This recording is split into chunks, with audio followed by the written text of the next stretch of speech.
Hey everybody.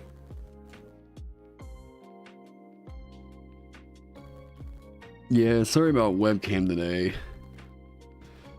Not exactly sure what's going on, but the connection, actually like the USB got really hot last night. I don't know what's happening with it. But, you know, hey, I figured we'll still do a design stream. You guys are more interested in the information here anyways, so yeah, what's going on? Hello, hello. He's about to say the thing. Hey everyone. So, it's been a good spring break. A lot of stuff done. We got finally caught up on housework and everything, and lots of content on the channel. I've got to really cut some of it down and get some clips out there. I don't think, yeah, did my webcam get tarnished? Nice. It's like the part where it actually connects into the USB. I had it plugged into, I guess the multi-USB adapter I've got has 3 ports that are supposed to be for like providing a lot of power to a thing. So I'm hoping I didn't short it out, but you know, worst case scenario, I just go grab my other webcam from up at school and bring it back here. Oh man. Oh. So, Sovereign. Alright, so where I'm currently sitting at with this thing. So there's a few things to address with it right now. Number one is just trying to figure out what it wants to be doing with its action, because like I might have said commands the other day, and I think like you want to be commanding, you want to be doing that, like that feels like what it would be to be a ruler, right? Like I think like the fantasy archetype of this is going to be that you want to be a commander, but like that always just felt like it just kind of, there were just other ways to do that possibly, and like I don't like the leaning into it so hard of it always being like a combat commander, you know. So I wanted to figure out some other ideas for like what it would mean for you in like in the middle of a fight.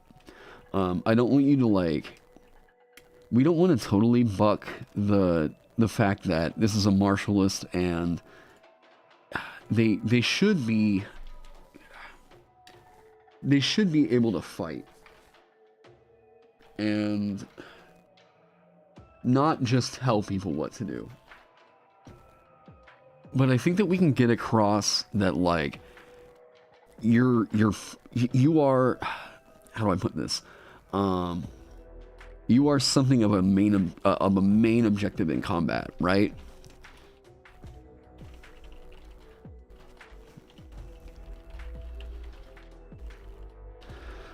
And somebody had suggested there was a mechanic from a video game out there that did a mechanic kind of like this that I have written. Let me zoom up on that text a little bit more. I'm hoping that looks good on stream. What's the core mechanic is gonna be something we're trying to figure out still. I think it has to rely on this idea of, I think everybody, if they're gonna sign up to play this class, they want to be issuing commands. Like I feel like that's the idea, right? Yeah, chess turns, right? Like I like this idea of you are a you are basically the king or queen on the battlefield, right? And if you go down, then like we lost a big part of the battle like our win condition here. So and I don't want, how do I put this? I'm trying to avoid, like, I know in a way you are a main, like, I mean, yeah, you're a main character, but what I want to be careful of here is, let's say, make sure it,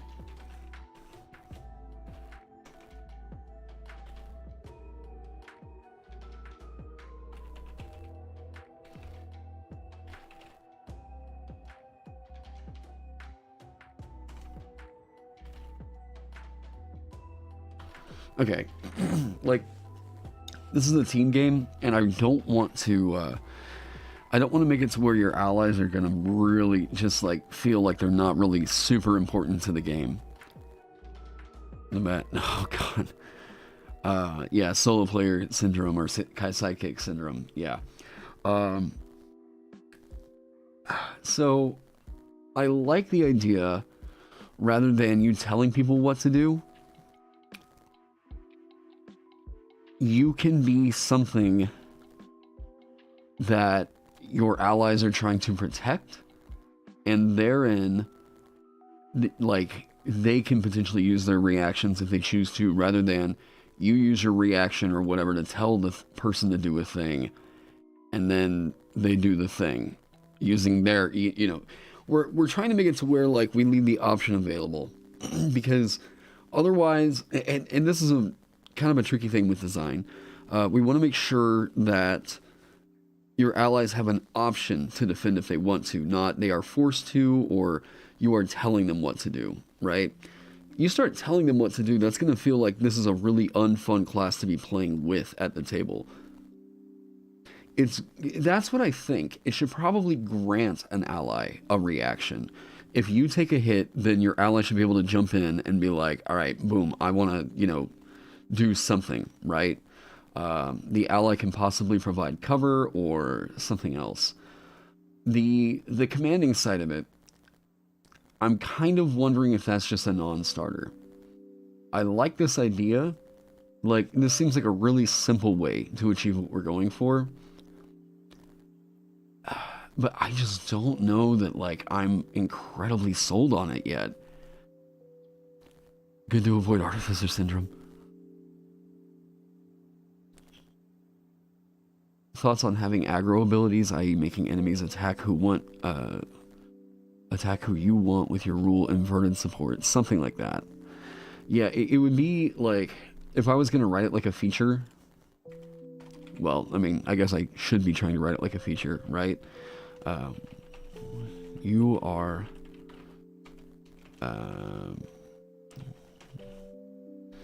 damage from an attack.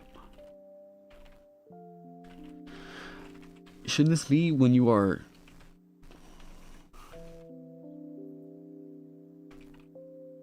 How about this? Oh, Trek, I didn't know you sent me something. What'd you send me?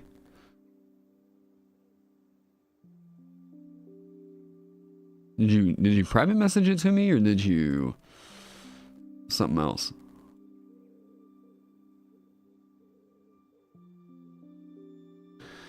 The idea here being,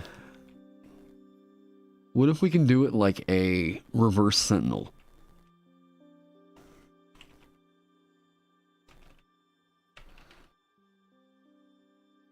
Yeah, reverse the ancestral guardian effect, right? So,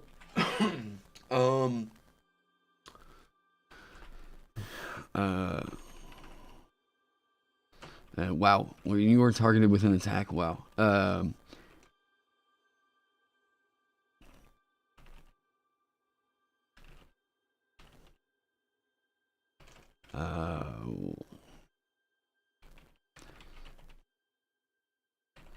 Taking creature.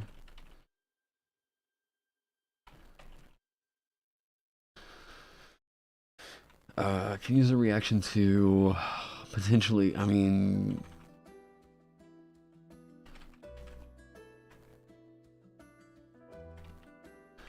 There's that. Provide you cover. I mean, cover is a fun thing to play with, right? Like, we can say, like, if it maybe, like, if the attack hits...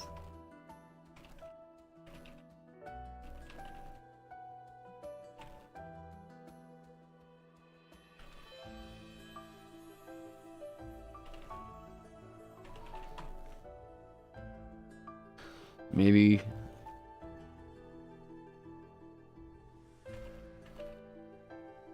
I don't know, that's probably, like,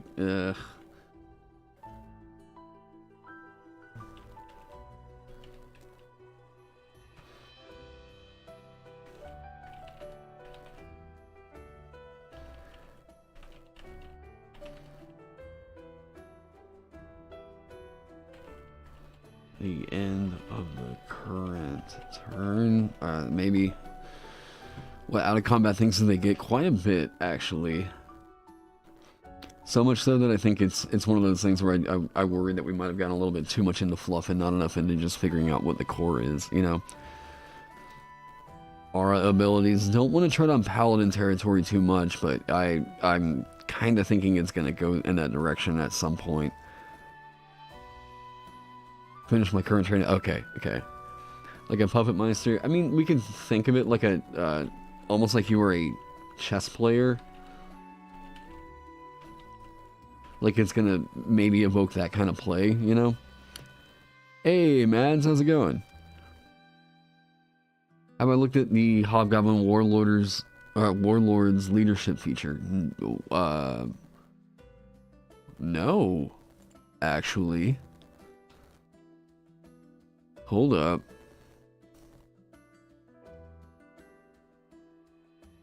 Let's get this over here.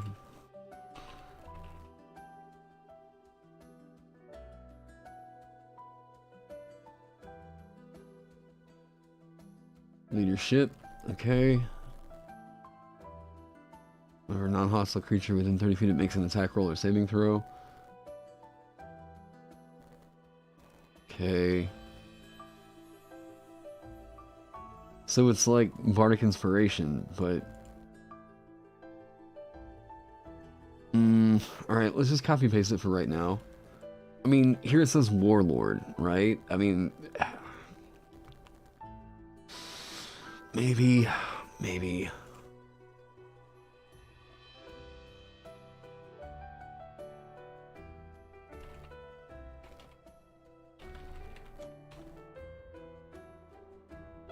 We'll see what's up with that.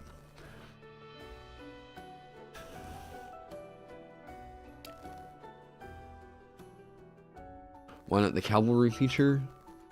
I like this idea of your ally is jumping in between you and the attack, you know, like save the president kind of a thing. But, I mean, that's another option, right?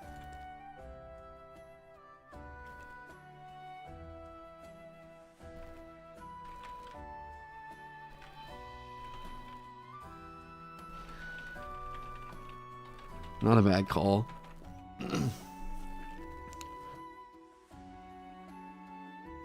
The Durgard Warlord or Despot has a leadership buff ability. Let's just say Warlord. What all have they been doing for this? So, call to attack, up to 3 allies with it. Wow. Okay, so this is a thing. Scour. Okay, this is a thing then. Challenge rating 6, so it's like a 10th level. Like, I mean, you can... This isn't true for every case, but like, I tend to look at how many hit dice the thing has, and see what I can do to... Like, if this was a character that was getting built using the class kind of loadout that we're thinking of, then like, what level is this character going to be, and where can we reasonably say that they could get like features like this, right? So like... Oh, wow. Dang, that's good. So yeah, I like to kind of work backwards from like taking the monster stat block and see what we can do to repurpose that. But that is an idea. Up to 3 of your allies. Let's...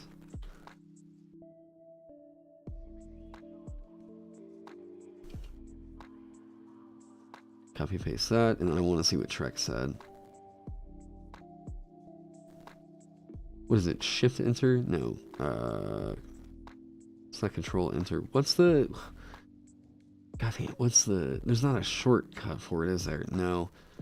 Google Docs really needs to come up with a shortcut for that.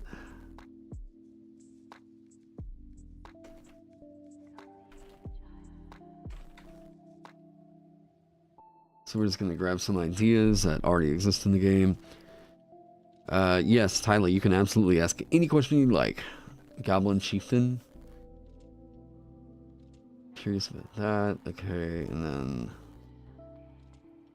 Command, ally, frighten foe.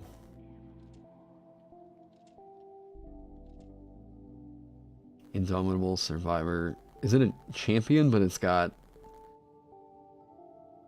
Interesting.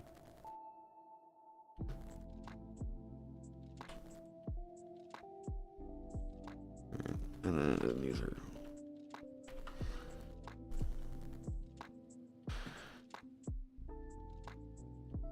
Monsters tend to have more HP than PCs because of action economy. Yeah, I think... Well, I mean, even seeing that, like... I mean, it was, what, a CR6? Yeah, CR6. I mean, I would think a 10th level character would probably be a CR6 kind of a thing. I mean, the hit points are pretty low, but yeah. But I like to see if there's some kind of a, you know, nice gradient like that in there. Something that actually, you know, translates over. So let me look, because Trek made a suggestion. Where's it at? Talking about this. Where's it at? Alright, cool. Putting your ideas in there because it's a bit more long form than YouTube chat would allow. So, it seems you envision the retainers as part of the aesthetic of the Sovereign, but do not want to make them mechanically bound for ethical reasons. That's respectable. However, I think that there's a way to get to both give those retainers a mechanic framework to simply running this class and do it in a healthy way. And I think that doing that might be what this class needs to set itself apart from the Warlord. And in my opinion, the fact that you're scared of doing it means you might just be the right person to pull it off. Takes two... I appreciate that. Takes two things. You get retainers as NPC companions, which works like Atasha's companions for the sake of simplicity. Act on your turn, bonus action to give order, etc. But you have to... but you have a new ability score called Morale. It goes up and down depending on how you treat your retainers. Okay, so we're leaning into some, like, it's not reliable. And sure, we can make it reliable, but the more reliable we make it, the more I'm thinking, like, it might lean into that uncomfortable territory. Some of the retainer's abilities, including just giving/receiving orders, require a certain level of morale. And there's an element of tracking in there I'm not completely sold on. That way you have the mechanics for running retainers in a way that doesn't break the action economy, but you also have mechanics that tie it into the roleplay aspects and reminds you at all times you're not a sovereign of stat blocks, you're a sovereign of people. And taking a look at the... You have 2 retainers. You can issue 1 or 2. The, what I think I would rather... I mean, like... I have an idea that kind of leans into this idea. Rather than introduce this as a companion that you're going to have and everything, make it to where your allies are your... you literally, like, you're going to turn the party into your companions. You're going to be able to issue orders to them, you know, whatever. And that way, it might be kind of cool to say, rather than throwing another creature into the battlefield and having to worry about all that, is there a way that we can make it to where your allies will function basically as companions for you?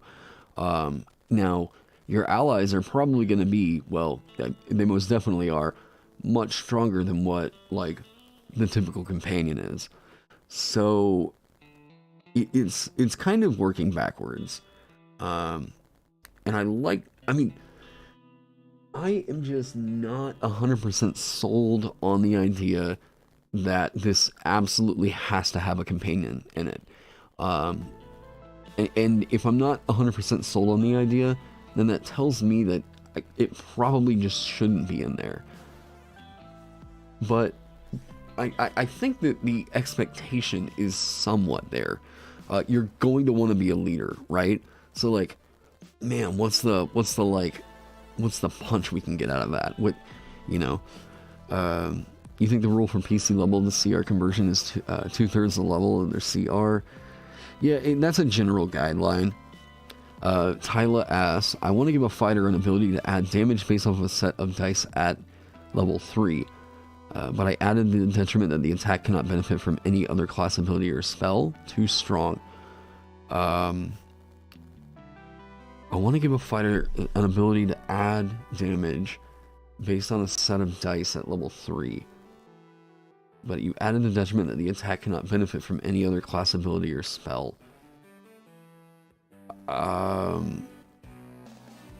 If you're thinking of a mechanic, like, this sounds like, I mean, just from seeing that and not really having much of anything else to judge it off of, it sounds like a bit of like bottom to top design, where it sounds like you might have a mechanic, and I mean, I don't know about the narrative of it right now. I'm not really seeing it in context, but I also don't know how, like, what these dice are. Are they, you know, are we saying D6s, D8s, D4s, D2s? Or is it, you know, because if it's just D6s, then this sounds like it's kind of getting in on sneak attack territory. And yeah, kind of want to shy away from that. It's a fighter that uses spiritual energy, and they get dice based off of their level in the class, plus proficiency bonus. So class plus PB for a dice pool. That's gonna be a pretty massive dice pool. Yeah, I mean, that's without really seeing any of the context and everything of it. It's kind of hard to tell. You're nervous about adding NPCs because Machamp Press made a class like that called the Captain, and that is a leader with her subordinate. Yeah, and to me it feels like a pretty... and I don't know, I'm just not... I'm not feeling like it's a thing that this needs. Why not add different types of maneuvers based off of chess pieces, rook, knight, queen, pawn? I want to see what we can do to simplify it. I want to figure out what's the core cool thing that is going to give us something to expand upon, right? And it's fine to be in this murky territory of testing stuff, of just not really knowing for sure what you want to do with the ideas. You know, I didn't know really for sure what I wanted to do with the merchant or the dancer until I was like maybe 2 or 3 weeks into the design process of it. So, you know, this is still the throw shit at the wall and see what sticks phase. But yeah, I think if there are...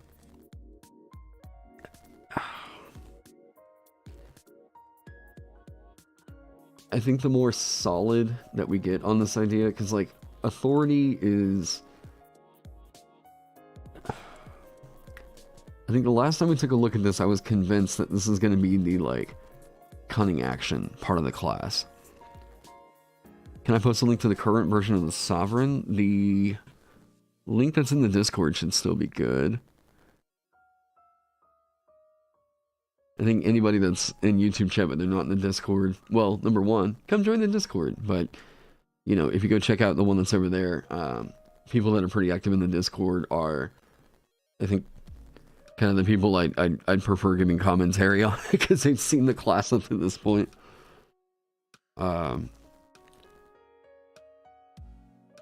What if we pull all the court retainer shit backstage / downtime? What if all the helper support happen offstage? Yeah, and that's why I gave this. This is basically where I think anybody that's coming up with the companion ideas and everything, oh man, this is gonna show up well. Okay. If that's a narrative that you decide that you want your table to go down, talk to your DM, you know, about that. I would like to see if we can't take companion classes in some way and expand it out. Actually, another thing real quick. They made a noble stat block. Harry.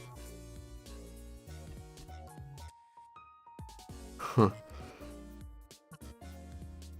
Interesting.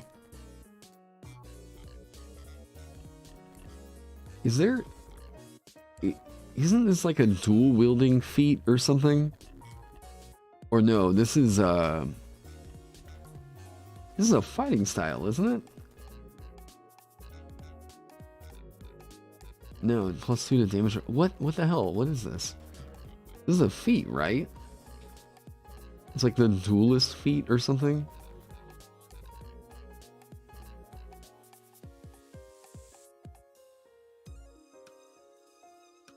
It's a maneuver.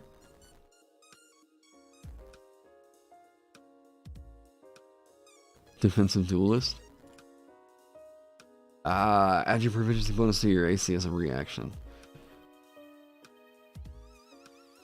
Well, huh. Interesting. They felt like that was really core to a noble, I guess. But let's take a look at... Have there been any, like, king or queen or... Growl? Rise attack. Okay, so that's more of a nickname.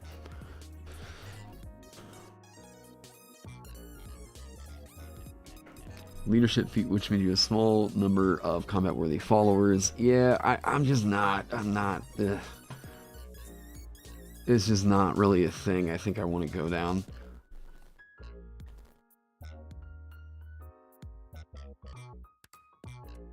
Like, that all just feels so downtime-centric, it just doesn't feel like it's going to be necessary for the narrative of what we're trying to do here. Okay, King of Feathers? These seem to be more like nicknames or something. And I'm also trying to avoid any potential, like, magical effects, like summoning in creatures. Second head. Walking corpse. Oh, gotcha. Shipboard ballista, sway ship. Why is that not capitalized? That bothers me so much. Well, maybe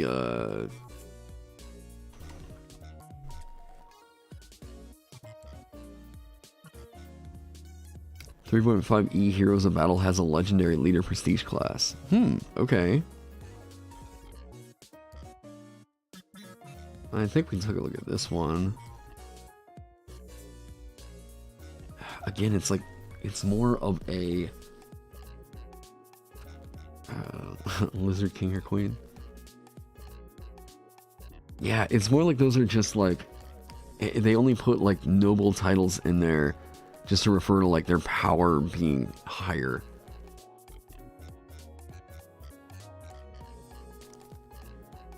You think making authority start as an action and later be a bonus action would give the narrative that you get better at leading with experience. Yeah, and then it can be like, I mean, start out as an action. Once you get to 5th level, it becomes a bonus action. And then once you get to like 11th level, you can issue a command of 2 creatures. Maybe draw matrons.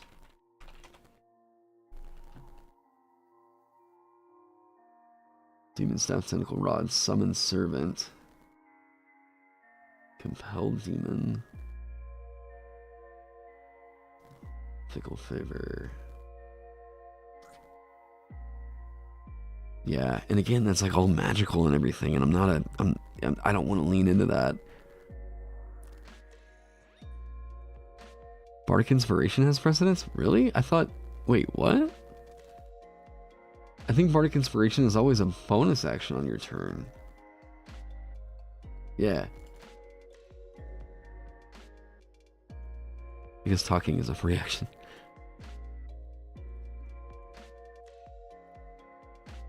Could it be the class that sacrifices its action economy to give allies additional actions? That was what I did with the Dancer.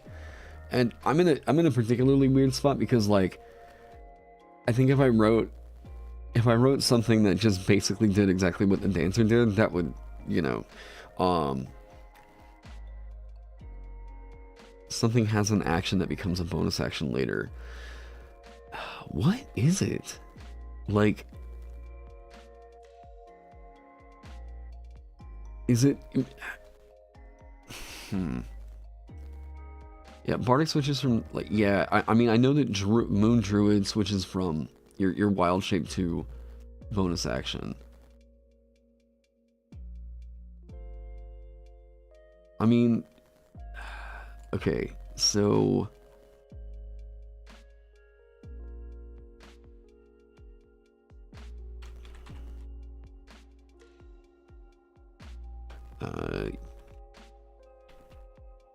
Now, here's the problem. We're still not distributing things. Um, well, I guess we kind of are.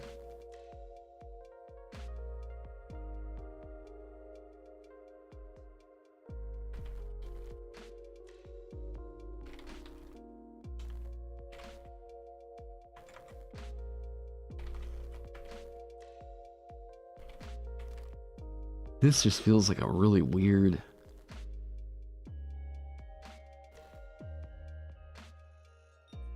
But like, is it that we say we don't say once during your turn? As long as it doesn't say once during your turn, yeah.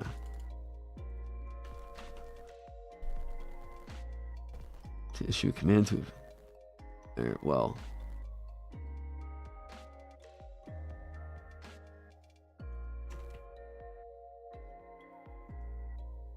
Now, okay, things to keep in mind with this is, I guess, Action Surge mainly. Use Action Surge. Is it possible that you are going to Action Surge, use your action in a way that's going to break this down? I don't think so. You're foregoing your Action Surge to give somebody else an action, which is kind of cool, but like, I mean, Action Surge just feels like it's supposed to be.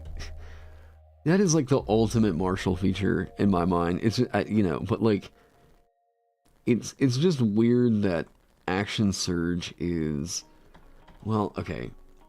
You use Action Surge. It's a selfish thing, so you can only do it as a short rest. Okay, so short rest refresh. It eventually gets up. Oh God, what's the fix here? Encounter powers, yeah, and that's part of the, well, nothing in 5e currently does encounter powers, mostly because they feel very video gamey.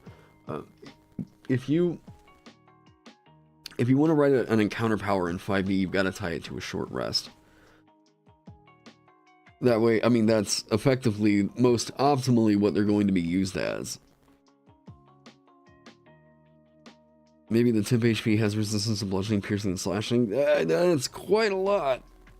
Quite a lot of power. Purple Dragon Knight does have some cool ideas, but again, it's leaning more into the idea that it's supposed to be a tactician. They tried. You know, rallying cry. Yeah, this is all great stuff that we can grab. This has such an odd pathing. And of course, you know, it wasn't really designed by WotC, especially not the early design team. So, some non-concentration effects, possibly. Hey, Hyodorio, how's it going?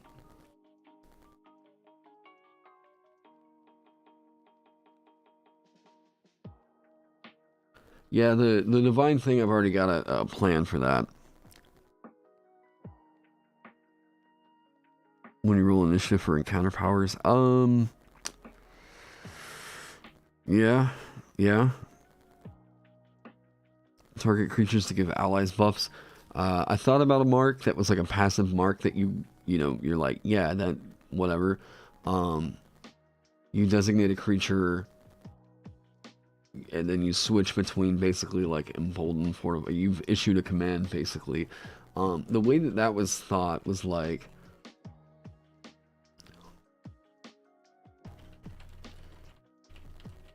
you issue a command that marks a creature.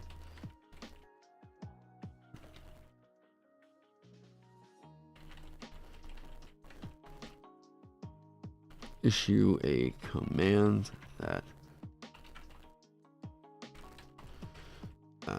marks a creature.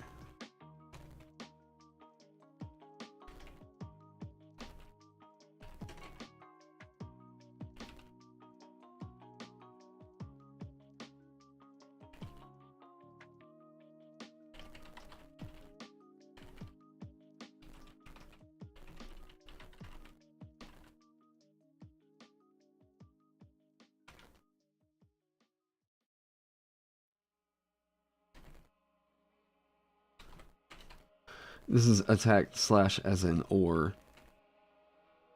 Yeah, damage rolls equal to your leadership modifier. Defend.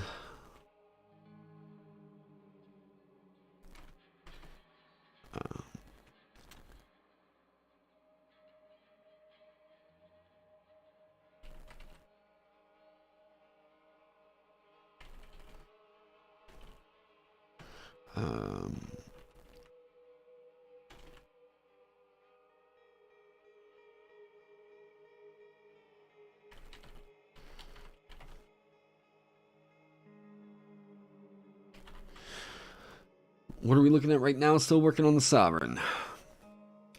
Just thinking, just throwing ideas out there.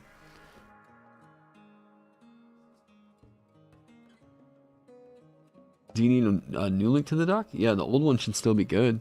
If it's not, let me know. I'll figure that out. Someone said something about a banner? Banner mechanic that grants allies within X range aura away from where the banner is posted. Like, you have a heraldry and then, well, yeah, that feels very warlordy. And like, you know, if it has to go that route, it has to go that route. But I'd like to figure out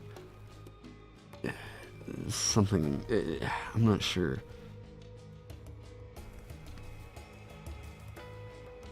Like, I like this idea of you can use a bonus action on your turn, calling out one of the following commands. Nobles had banners slash sigils slash crests.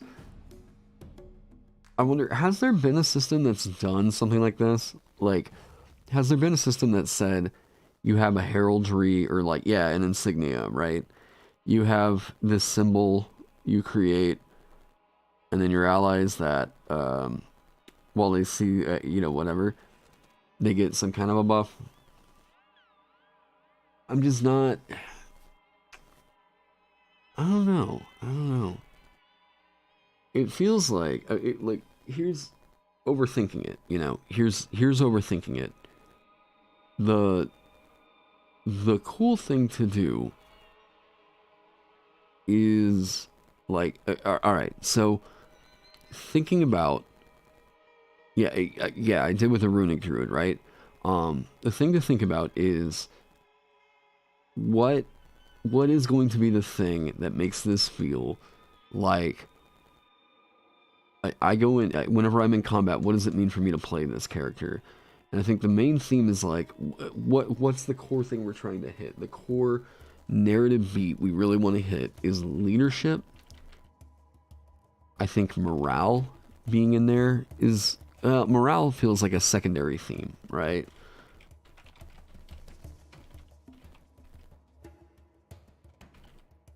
Our primary theme, sure. Primary themes, leadership. Okay, let's say that. The primary theme is leadership. That covers a lot of territory. Secondary themes, morale.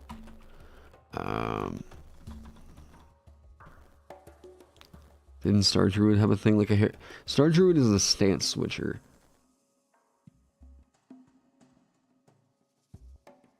So, prestige, sure.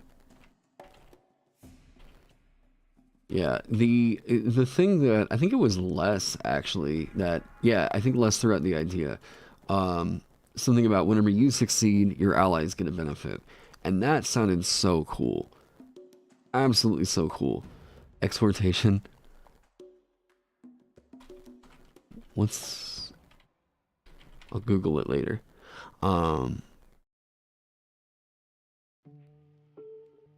Yeah, Brian F. I've got that in here, but I made it to where it wasn't so specific. Bolster or like morale.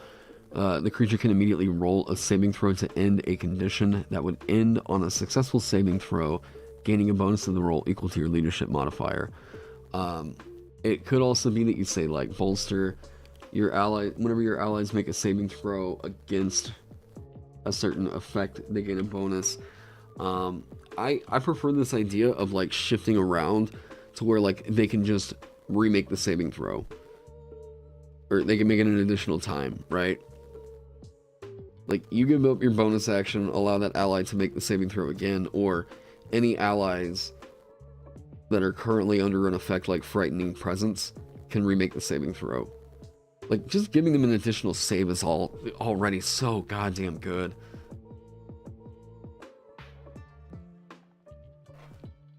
They have an aura that gives you whatever benefit you want. Let me say this much. I think that auras should probably stick to Paladin. And that's where, I'd say that's kind of my feeling right there. If, like, you know, you're thinking of a mechanic that's like, you know, maybe aura should help out here. I don't want to get in on Paladin territory. We know that this class wants to help the party, but there's an incentive to doing so. If you're going to be playing a support, that's going to be like you are. The incentive is really going to be that you want to play a support, right? This is starting to sound a lot like Heavy's Warlord. I haven't seen Heavy's Warlord actually. Yeah, auras also have an intrinsically magical sound to them, narrative to them. The act of inciting to laudable deeds, enticement to that which is good or commendable. Yeah, okay. Okay.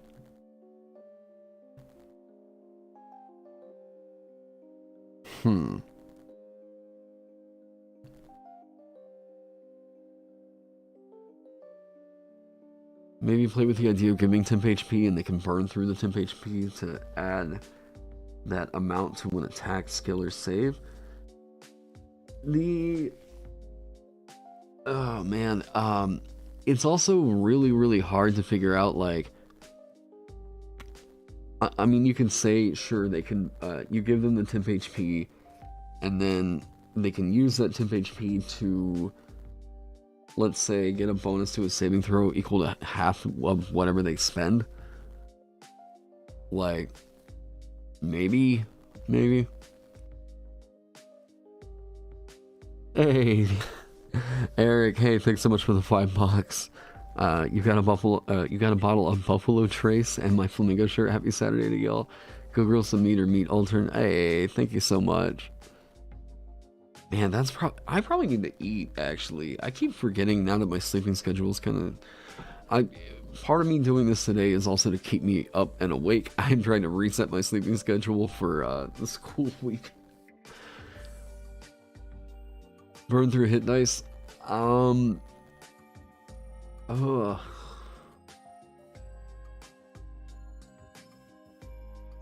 Like, I like hit dice as you're quickly healing up natural resources, or it is a reserve of stamina for you. But if you're burning through too many of your hit dice, like, we've got a lot of Warlord themed stuff that we grabbed over here.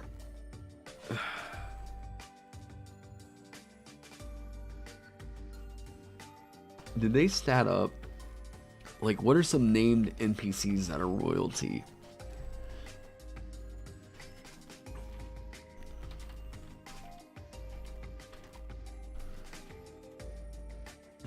This is and they made her a weird. Okay. Oh, it's literally just the noble stat block. And it's from Storm King's Thunder. I forget, did they stat her in Icewind Dale?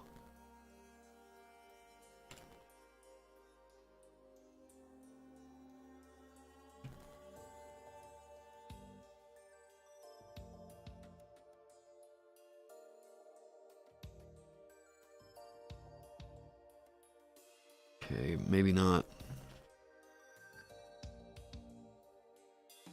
Lord Fry of Poopshire. We're about on the battlefield. Do I see it? Backline. We are trying to make a character that is, here's the deal. This is an archetype. If you're thinking of, this is going to be a warlord. Okay. How about shifting the focus on that? Don't think of it so much as a warlord as much as like, I would rather you feel like you could roll up a Disney princess with this than a warlord. That's kind of where I'm at. I would rather lean into this idea of you could make you would be able to make like Princess Bubblegum, not a tactical mastermind, you know. That's where I want to go with. So, like, you can totally roll up a military chief. Sorry, let me fix my mic. You can totally roll up a military chief. But I would so much rather be... I'm going to be way happier with this if I feel like at the end of it, you can make Disney princesses with it. Peter Pan from Narnia. Yeah. Not a tactical genius, an inspiring leader.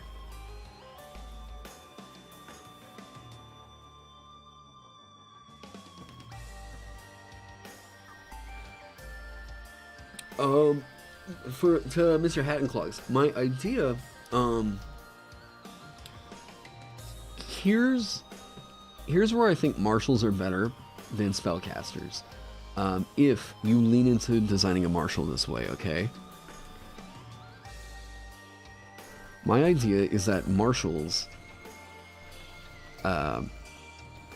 martial characters, and this is, I feel like the moment that, let me say this, marshals immediately feel weaker.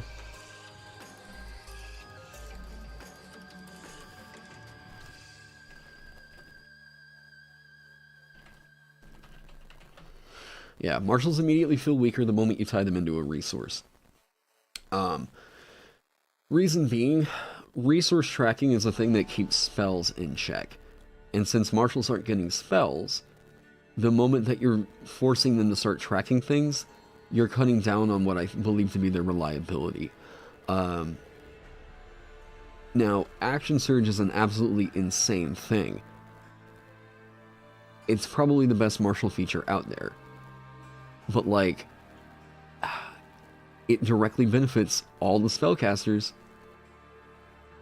Like, you know, it's a kind of feature that, like, it doesn't feel like Fighter really gets something that feels super special and unique, because that's just so good on every multi-classer, right? And a Reaper effect on its health action? A what?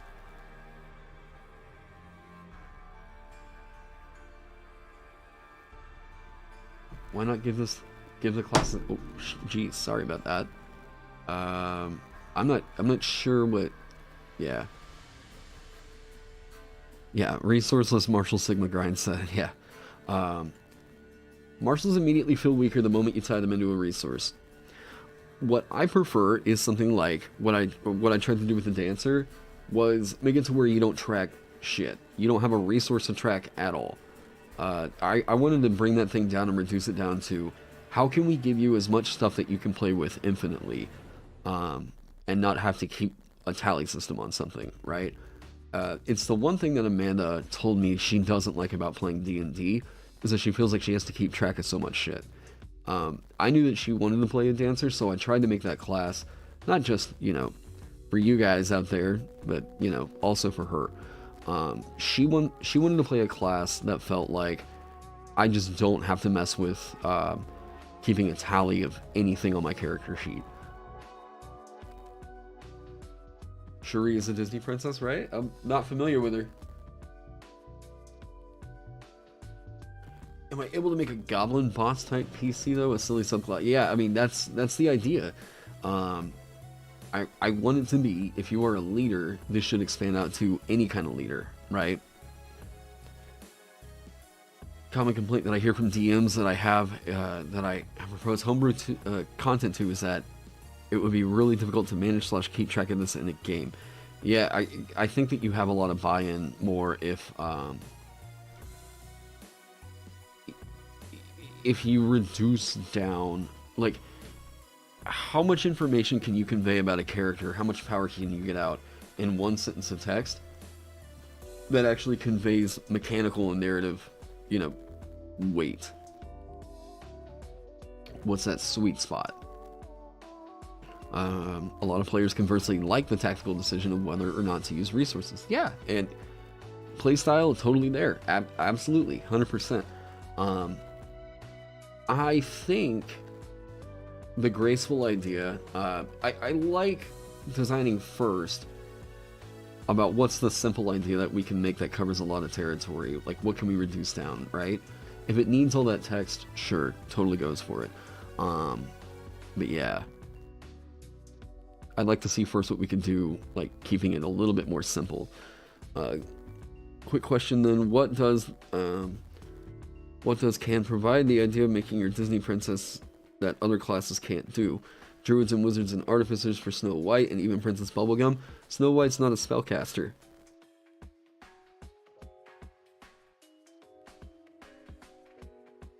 Like, that's, and I was having this talk with Dan Felder, right? Dan and I, while we were working on the Scion together, we had talked about it, and he was like, okay, so what's the fantasy, right? What do you, like, here.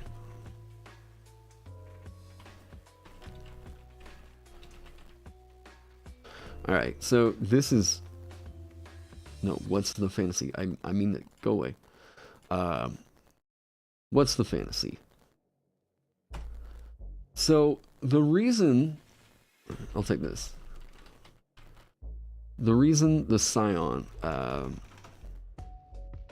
reason people really want a Scion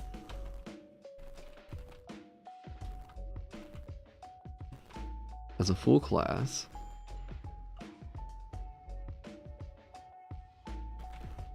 option, no current option meets the fantasy of a psychic character, of popular psychic characters. What do I mean by this? The Ranger currently fails this check right here. The Ranger in 5e doesn't hit the classic fantasy of so many Rangers that we see in pop culture. That's why I think it's probably important for us to prioritize a Ranger revision. I think that that's very fair. Now, the fantasy, right? Full Scion class. The reason why I was like, yep, this is why I'm unhappy with a Scion, is that try making any of these characters like popular, powerful characters in D&D right now.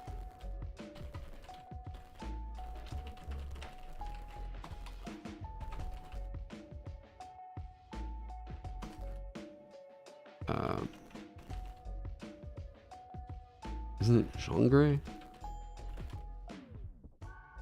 Now, everyone's probably going to say something like, oh, okay, so then roll up an Aberrant Mind, Sorcerer. Okay, that is a subclass that you're picking because it's giving you psionic options, but it also comes coupled with a bunch of spells. None of these people are spellcasters. These aren't wizards. These aren't sorcerers. These are psychics. Like, 100%. These are psychics. So, trying to make a psionic character that scratches the same itch that you get out of, like, yeah, I want to make 11 in D&D. You can't. By mere fact that the Aberrant Mind can pick other sorcerer spells, it fails this test. Dende from Dragon Ball. Which version? DBZ abridged or? Yeah, 11 is the go-to Scion character, and you can't make her in D&D 5e. You can't. I think 11 is probably the best representation I have seen in any fantasy. In any fantasy of what it means to be a psychic. So, I love 11 as a character. but we can't make a character like that in D&D with the current character options. It's mostly just going to be well, I'm going to settle with the fact of this is what they say psionics are in this system, and yeah.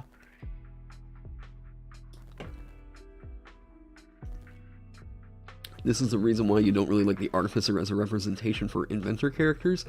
I would just love to have a non-magical engineer. Really. I would love to hear, can I listen to this while playing Minecraft with your kid? Awesome. Hey, Jordan, how you doing, by the way? Yes, a separate magic system. Yes, that's what I wrote whenever I wrote Mystic version. Wizards of the Coast had a psionic system that was actually pretty goddamn interesting.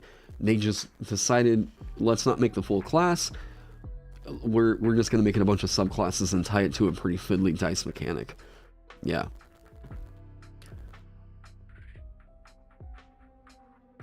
When telekinesis in your system is an invisible hand. Yeah, it's, that Mage Hand is not... Alright. Mage Hand is not telekinesis. It drives me crazy that this is the thing they keep going with. Of everything I might say I'm pretty unhappy with in 5e, I love this system. I love this system. There's a lot of real cool moments that this system has led to at my tables. I've gotten a different kind of gaming experience and met all kinds of really cool people because of this system. I love 5e. But man, boy, it's not that this is a polished turd. It is a tarnished gem. The system right now, it's like WotC is just too scared to...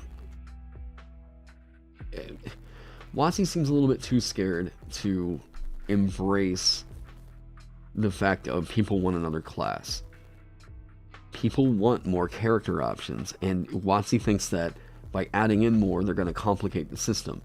Well, yeah, it's been nearly 10 years now, guys. You play Taste of the Mystic with your group? It was way overtuned. Which Mystic? The one I wrote, or the Unearthed Arcana one? But yeah, I wrote that Mystic based off of the system that they proposed in an Unearthed Arcana. The UA Mystic. Oh, yeah, I mean, yeah, for sure, the UA Mystic was pretty insane. But they didn't have to make it insane, and they just kept making it ridiculous. They have Magic the Gathering. What do they mean complicate the system? Okay, so one of the big strengths right now that WotC is trying to adhere to is that the 5e system is fairly streamlined. Fairly streamlined. And yeah, no lie, it is a very system to get people in and playing in like 15 minutes. It's very, very easy to hop in and play D&D to a new player. But they seem to be terrified to add a new character option in. Not a race, not a subclass. I'm talking about a full class. And, oh man, I don't know. Are they just that scared of pushback about like something might be overtuned? Hell, I have hundreds of people telling me that my crap broke their game or something. Like, or they say like one niche thing. They're like, well, there was this one homebrew item that caused this, and I'm like, okay, well, yeah, I get so many weird critiques. Just as a content creator, it's gonna happen, But like, whenever you're making any kind of content, that's just to be expected. And people aren't going to always elegantly voice their critiques. Or they're not always going to give you helpful feedback. But, like, I expect a certain level of polish out of a company like WotC that says that, we're hiring the best designers and whatnot. Yeah. I prefer Scion in my sci fantasy. There's a bit too much overlap with magic and high fantasy for your tastes. And that's fair. People, I'm currently working on my homebrew world I'm going to have for a long-running campaign. And, you know, it's just psionics aren't a huge, how do I put it? They're not a big priority in my mind for the magic system for this world, but yeah. I still think it's cool to have it as an option if DMs want, like, psychic powers to be a thing in their campaigns. Totally, I think it should still be an option, right? It's like whenever I say, you know, I banned the monk because the key is not a thing in the universe I had created. And then people on YouTube getting all mad because I banned a class, and whatever. Your friend's dead. I thought that the dancer's body language feature was broken? Really? Can you tell me how?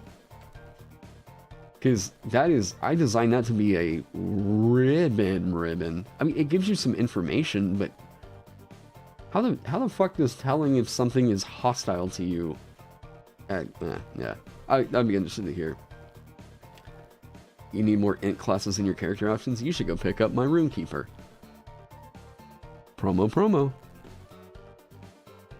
Customer base is asking for it, then they should go for it. Yep, they should. And, they should do what they had basically alluded to doing back when I first started writing on the DMs Guild, and that's reach out to people that have proven to have a great track record with the system to help them with consulting on their next class or whatever.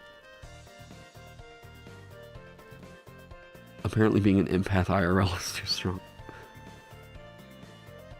You like the mosh pit dancer? Aw, shucks.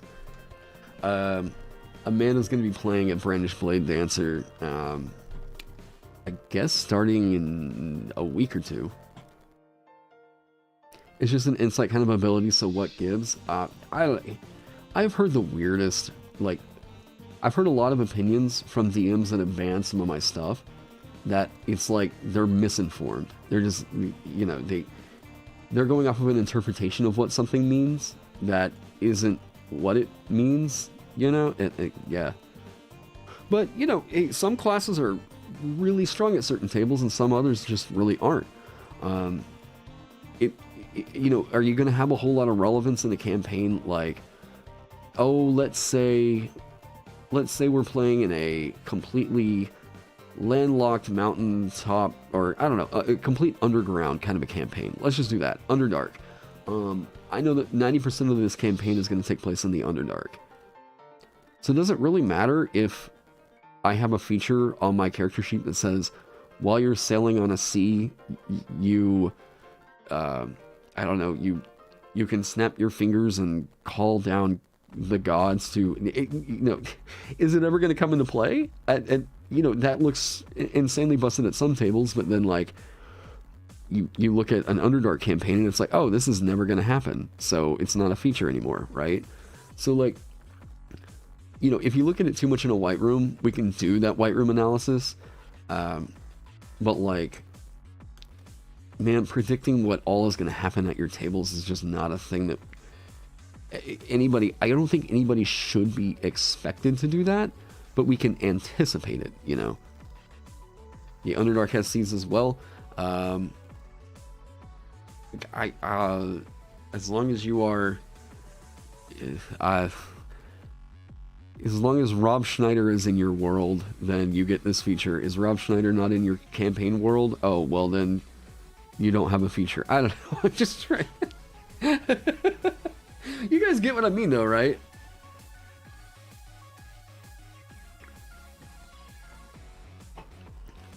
Like like me, you would like more from WotC. Yeah, you know, oh god, that's a whole line of dialogue. I feel like almost like 50% of my channel content these days is just bitching about WotC. Anyways, so all right, let's take this. Hang on. We have a few leadership-like abilities that are all coming from warlords. Okay, so let's get on track here. We have a leadership feature here. Let's condense this down. What does this do for us?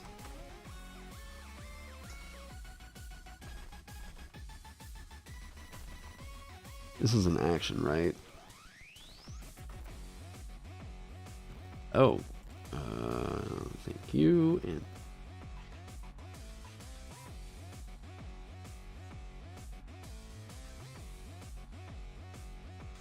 Okay. So the Warlord is... Command Allied. This is a... Ooh, wait a second. Yeah, how to scale the bossy design too. Okay. Ooh.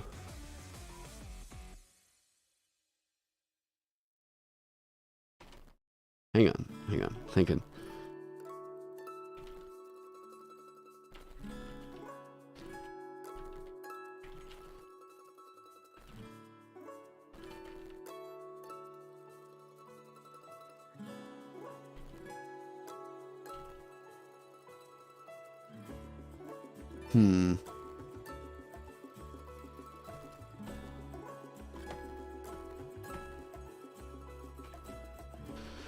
Because this is a legendary that this Warlord is getting. Jeez, that's a CR12? Holy shit, what? Okay. Oh my god, that's a beefy stat block.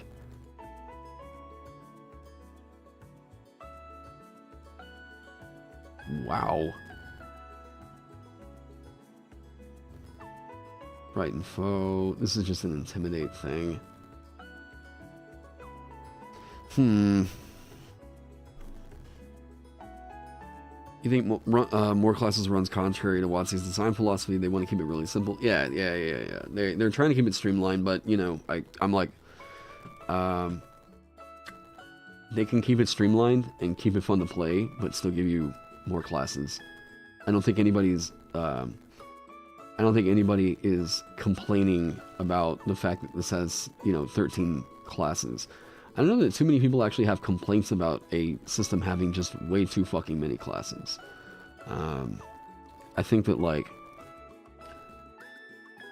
some people could get that, decision paralysis, and I get that, But, like, yeah. We've had 7 to 8 years now with the system. We just got a new class 2 years ago, and it's not even really a new class. It's a oh god, yeah. Never. I don't want to get too sidelined on that. Okay.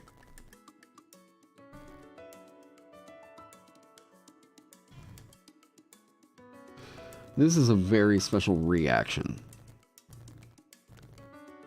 It's a reaction that this can do at the end of another creature's turn. Well, and it doesn't cost it a reaction.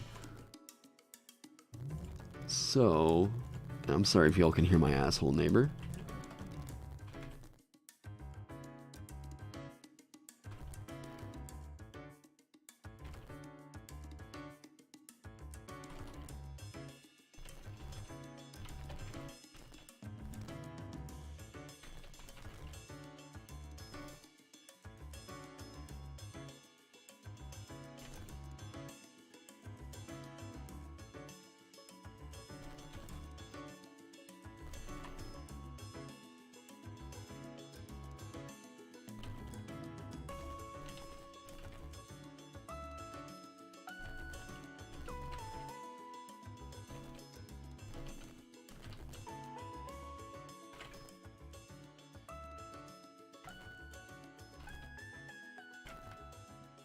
Alright, so that's probably a little insanely strong in rogue heavy parties. But you only get this one reaction, right? Oop, went too far down. Okay, I'm just trying to interpret these, like, I'm trying to write out what some of these mechanics could be if they were a feature. Let me just do this.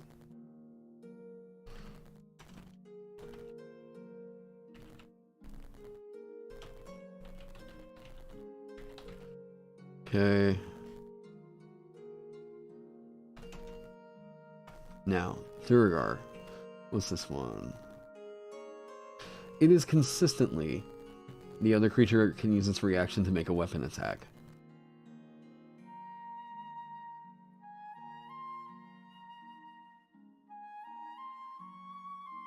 And so this is a reaction martialist. No, I don't know about that.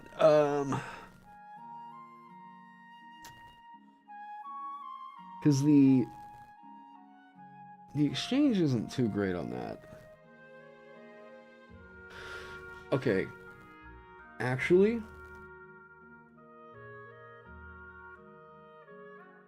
this might be okay.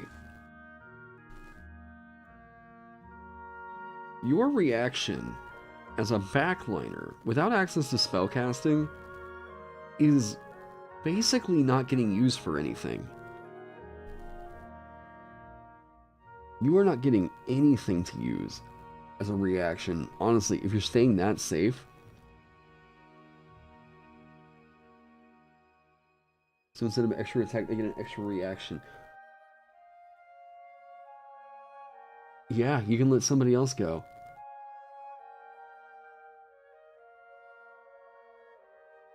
Now,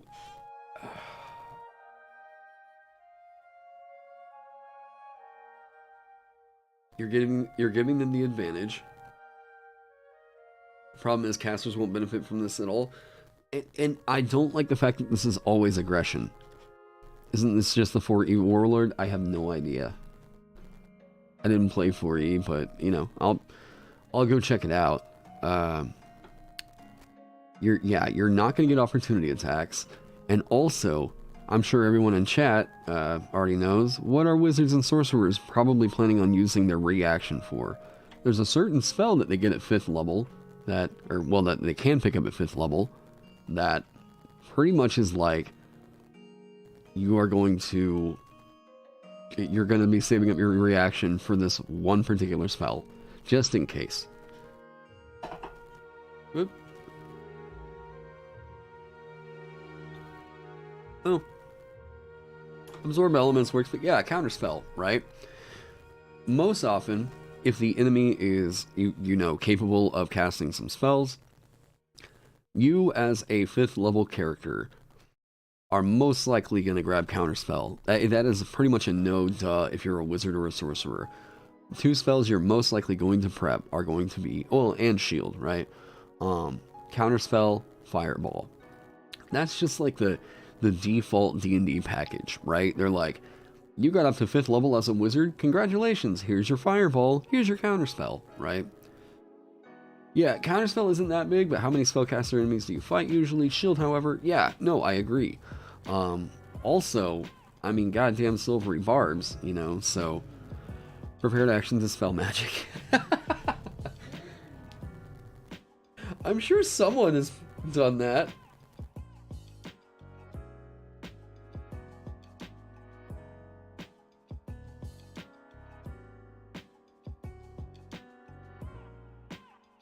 What if you can allow them to move without provoking opportunity attacks instead of attack? It'll be an optional thing for spellcasters. That's the idea I have right here is that this doesn't. Again, we're leaning into this. We're pulling from a warlord, right? Pretty clearly, we pulled from a warlord. I don't think this is the direction I want to go in. I'm just kind of grabbing to see what have we put into the system at this point, right? Oh wow, that does not pass my level test at all.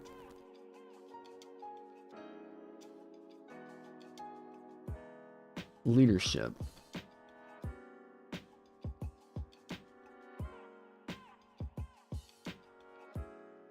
Is this just Bardic Inspiration? Maybe they can use a cantrip. We cannot allow you to use a cantrip as a reaction.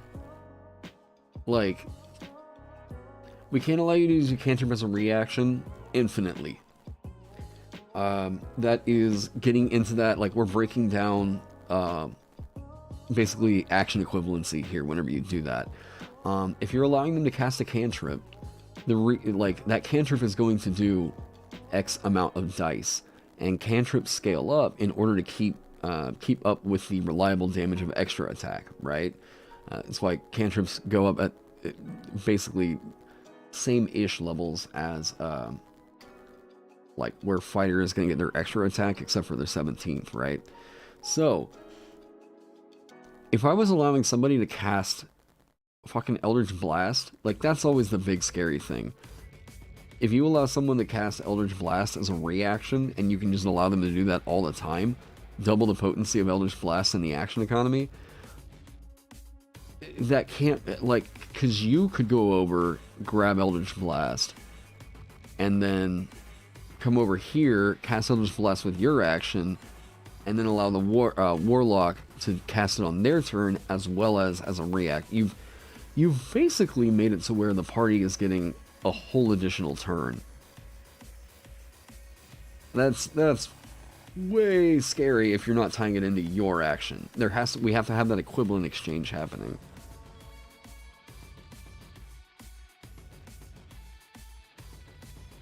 But that's a oil top. What? Yeah, Eldritch Blast machine gun. It's too much. But is this bless? Yeah, that's not gonna work.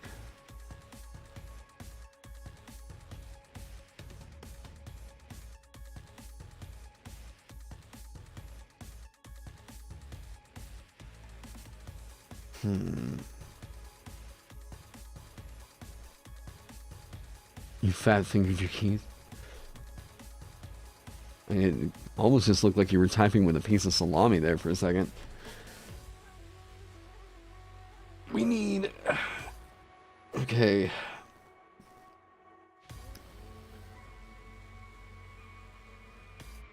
Ugh. Okay. Let me not think about that for a second. One of the other ideas, and this came from, I think it's a game called, what is it, Etrian Odyssey? Or what was the name of this game? Someone left it in my chat.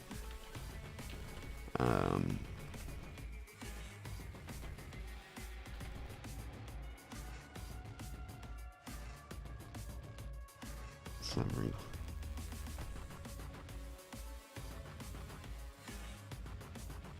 Yeah. Wow, I can't believe I remember the name of this game.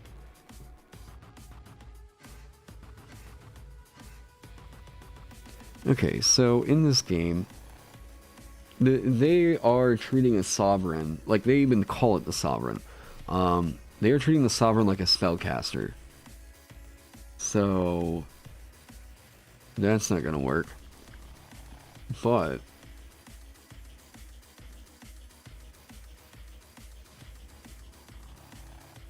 they had a very, very cool feature in here I want to snag.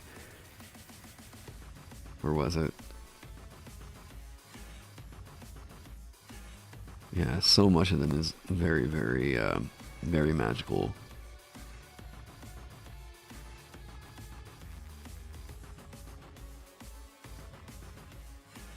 You know, actually...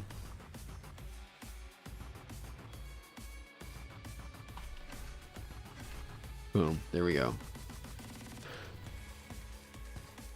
You can't be a leader if you don't have a team.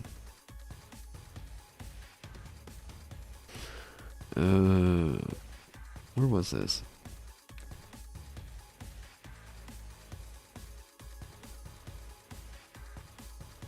Oh my god, what was this called?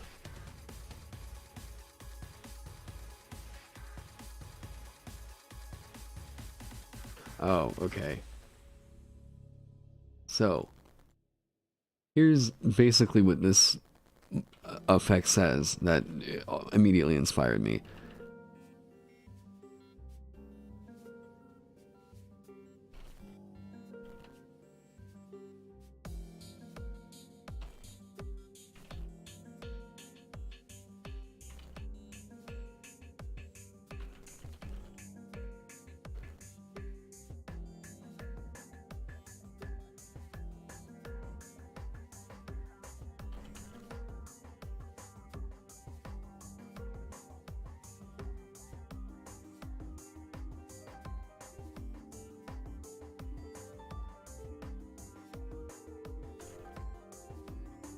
Okay, so that is a very, very rough translation of what that effect is.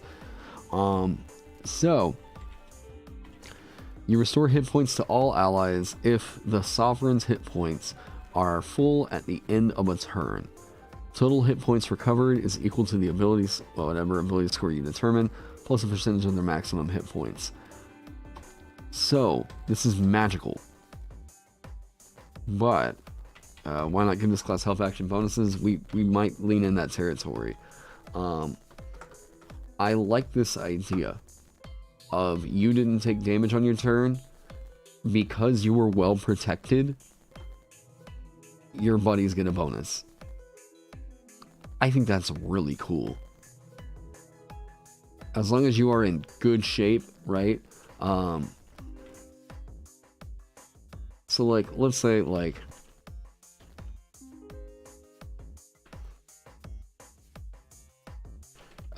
you were well protected.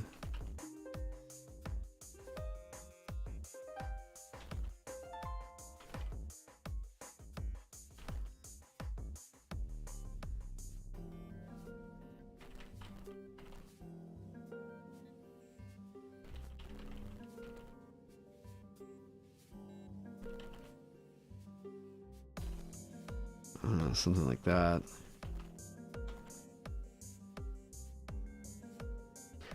Yeah, we still haven't solidified much of anything on any of the subclasses.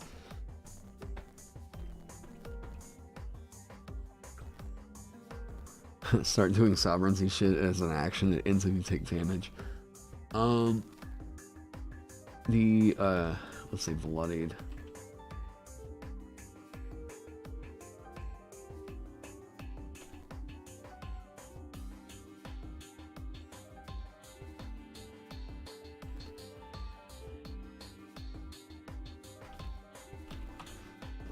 That's an idea.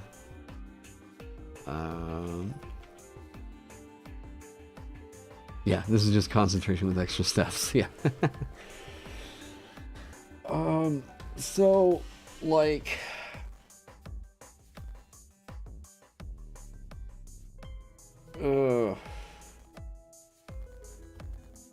the idea here being, we want you to be protected. Your allies should have some kind of an incentive to protect you. And we don't need to do this thing of like, well, you're the leader based on story reasons. Yeah, of course they should want to protect you. Protecting you should be the way that, like, you be a sovereign, right? Upping your teamwork, upping the cooperation, and then you acting as a bit of a chess piece. To where if the enemies take you down, they've basically won the combat, right? They took out a huge buff that was happening on the other side. So, like, if you're at full health, then that means, like, your allies are inspired, right? They get a D4 that they can add to one ability check, attack roll, or saving throw they make before the start of your next turn.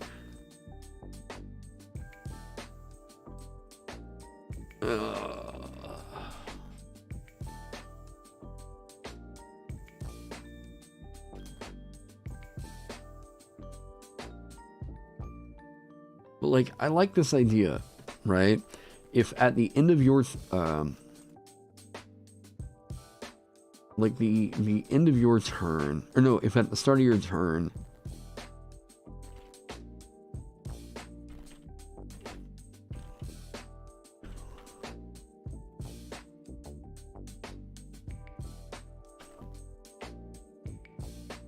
this feels like majesty.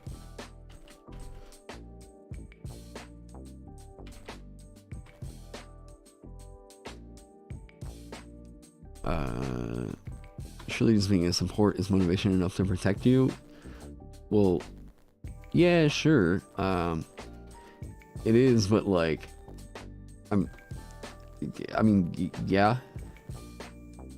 But we can enhance that.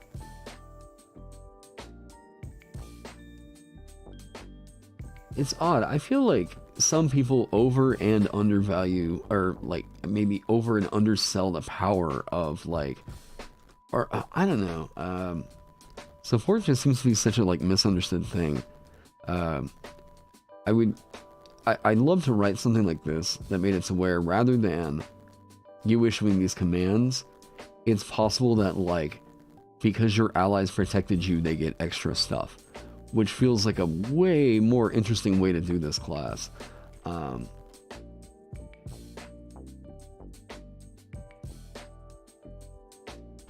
Your allies, yeah, sure.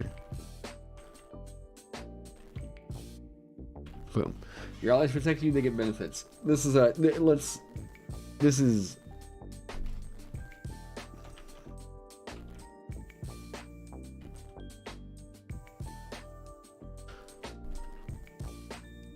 This is how this thing could support. If you, at the start of your turn, are at full hit point, or like, at the start of your turn, if you haven't taken damage since the start of your last turn, a benefit happens, right?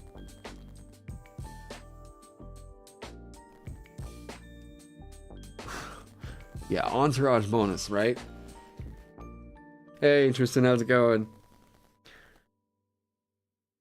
Yeah, this is what I mean, right? Like, here we have your allies protect you, you as a backliner, right?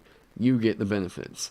I recently, well, actually, it was just last night, I was fighting a boss in Elden Ring here on stream, whose whole gimmick is there's a spell-like effect getting passed around to multiple minions that they have on the floor. And it's like, oh shit, where was I going with that? Oh, these minions are doing what they can to attack you and kind of confuse you. They're throwing books and shit at you. And what they're doing is protecting the main, like, queen up top. So you have to go through and defeat all these different enemies you have to beat all these different enemies that have this glowing bubble around their head in order to even access their, that one. Renala, or Renali, whatever. They all start with R's and end with A's, and it's confusing. Melania, Renala, yeah. Godfrey, Godwin, all that junk. So, basically, in that fight, Renala is the sovereign of that fight. Yeah, that bitch, right? So, Renala is the sovereign of that fight. And it is your goal to defeat, it's your goal to figure out the gimmick of the fight in order to get to her, right? She is representing that chess piece that you have to take. And I think if we're thinking about it like, you are going to give buffs and allow your allies to really fucking rock just by virtue of you being around. The fact that this is a D6 class means that we have the territory to kind of do that.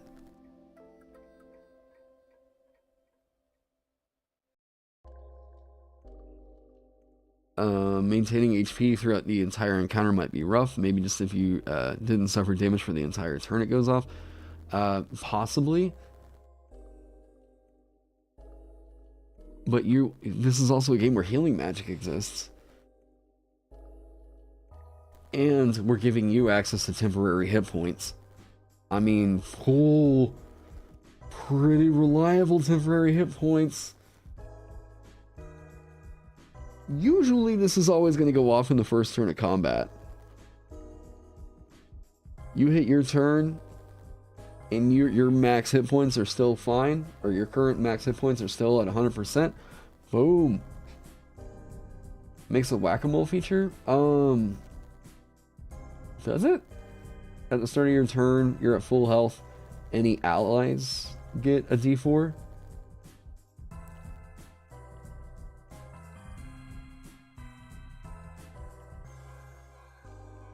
Renata Glask? Nope, never heard of it.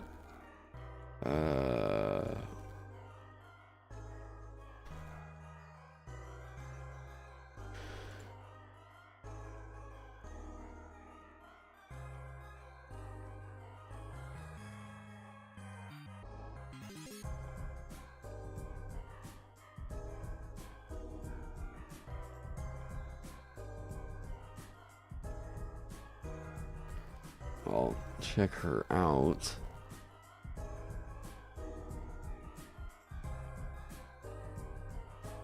What time do we got?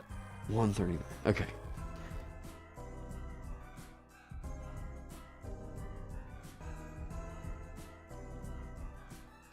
Well, the intent should be here. Yeah, you should be something that enemies are trying to focus. What's the number one advice people keep telling new DMs to do whenever you're like, hey, the wizards feel pretty overpowered? Target the wizard in a fight, right? Like, yeah, it's like, I want to write a feature. I don't want to hold the player's hand. I don't want to say like, yeah, I don't want to spell it out for them too much, you know. Yeah, we talked about Etrian Odyssey. Yeah, that's basically where I saw the whole, like, at the end of the turn, you know, etc kind of thing. Hey Akita, what's going on? So, oh man, I'm kind of wondering if I just need to eat something and then I might be feeling a little bit more like, yeah, peppy. I'm just so worn out right now. Let's do that. Let me get food. Yeah, let me get food and kind of see how I'm feeling here in about 2 hours or so. And then I'll probably get back on stream if I'm feeling alright. If I'm not, I was probably feeling just like I needed to go get some sleep. But, yeah, let me go eat something.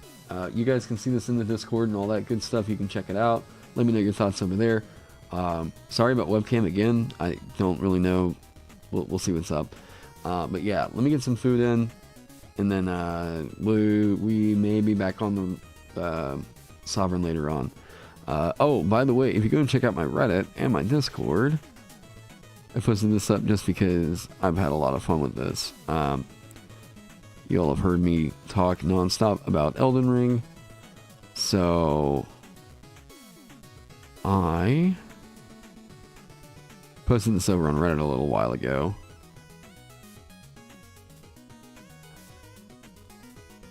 Haha.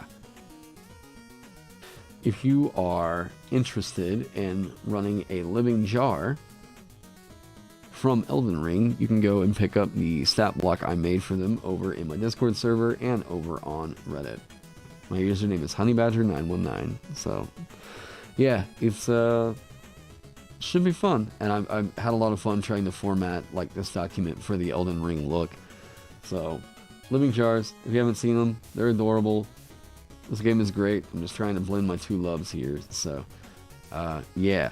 Discord link, it is in the channel description, and it should be in the... If you look at my link down in the description below, down here, yeah, it should have the invite to the Discord server on my link tree. So, go check that out. Anyways, yeah, I'm gonna go eat and hopefully kind of get some energy back. So I will see you guys possibly here in about 2-ish, 3-ish hours maybe. We'll see what's up. Anyways, might also try to power nap. So yeah, I will talk to you all later on. Thanks for tuning in. Thank you to all my Patreon sponsors to help me keep the lights on around here. You all are absolute heroes. I'm gonna try to go get some energy, guys. So yeah, brush your teeth, eat your vegetables, pee your pants, all that stuff. Alright, later.